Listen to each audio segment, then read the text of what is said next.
This is Bret Hines, and we'll be reading Luke 16 today, and I'll be reading from the Message.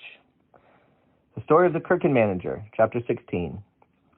Jesus said to his disciples, "There once was a rich man who had a manager. He got reports that the manager had been taking advantage of his position by running up huge personal expenses. So he called him in and said, 'What's this I hear about you? You're fired, and I want a complete audit of your books.' The manager said to himself, 'What am I going to do? I've lost my job as manager. I'm not strong enough for a laboring job, and I'm too proud to beg.'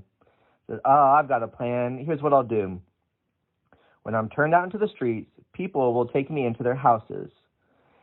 Then he went in, one after another. He called the people who were in debt to his master. He said to the first, 'How much does my master owe you?' Or, 'How much do you owe my master?' He replied, 100 jugs of olive oil.' The manager said, 'Take your bill, sit down. Quick now, write 50. To the next he said, 'And you, what do you owe?' He answered, 100 sacks of wheat.' He said, 'Take your bill, write 80. Now here's the surprise. The manager praised the crooked manager. The master praised the crooked manager. And why? Because he knew how to look after himself. Streetwise people are smarter in this regard than law-abiding citizens. They're on constant alert, looking for angles, surviving by their wits. I want you to be smart in the same way, but for what is right, using every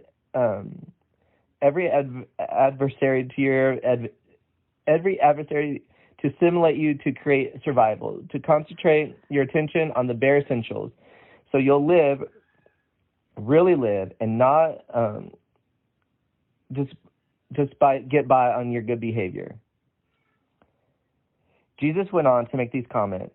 "If you're honest in small things, you'll be honest in big things. If you're crooked in small things, you'll be crooked in big things. If you're not honest in small things, who will put you in charge of a store? No worker can serve two bosses. He'll either hate the first and love the second, or adore the first and despise the second. You can't serve both God and money." When the Pharisees, a money-based bunch, heard him say these things, they rolled their eyes, dismissing him as hopelessly out of touch. So Jesus spoke to them.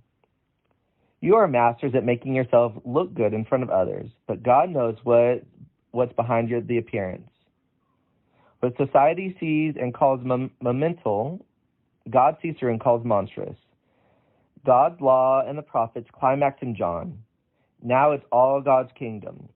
The glad news and compelling invitation to every man and woman. The sky will disintegrate and earth dissolve before a single letter of God's law wears out. Using the legalities of divorce as a cover for lust is adultery. Using the legalities of marriage as a cover for lust is adultery." The rich man and Lazarus. There once was a rich man, expensively dressed in the latest fashions, wasting his days in conspicuous consumption. A poor man named Lazarus, covered with sores, had been dumped on his doorstep. All he lived for was to get a meal from the scraps of the rich man's table. His best friends were the dogs who came up and licked his sores. And then he died, this poor man, and he was taken up by the angels to the lap of Abraham. The rich man also died and was buried. In hell and in torment, he looked up and saw Abraham in the distance and Lazarus at his lap. He called out, "Father Abraham, mercy, have mercy. Send Lazarus to dip his finger in water to cool my tongue. I'm in agony in this fire." But Abraham said, "Child, remember that your lifetime you got good things, and Lazarus the bad. It's not like that here. Here, he's consoled and you're tormented. Besides, in all these matters, there is a huge chasm between us, and so no one can go from us to you, even if you wanted to, nor can anyone cross over from you to us." The rich man said, "Then let me ask you, Father, send him to the house of my father, where I have 5 brothers, so he can tell them the score and warn them so they won't end up here in this place of torment." Abraham answered, "They have Moses and the prophets to tell them the score. Let them listen to them." "I know, Father Abraham," he said, "but they're not listening. If someone came back to them from the dead, they would change their ways." Abraham replied, If they won't listen to Moses and the prophets, they're not going to be convinced by someone who rises from the dead. Moses and the prophets, they're not going to be convinced by someone who rises from the dead. Moses and the prophets, they're not going to be convinced by someone who rises from the dead.